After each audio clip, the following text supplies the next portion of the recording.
திருப்புகழ் 107.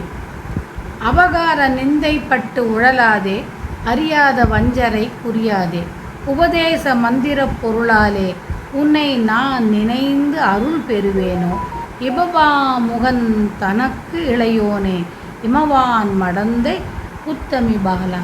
ஜபமாலை தந்த சத்குருநாதா, திரு ஆவினன்குடி பெருமாளே, உபதேச மந்திரப் பொருளாலே உன்னை நான் நினைந்து அருள் பெறுவேனோ. முருகனிடமிருந்து ஜெபமாலையை பெற்ற நிகழ்ச்சி அருணகிரியார் வாழ்வில் நடைபெற்றதை உணர்த்தும் திருப்புகழ்.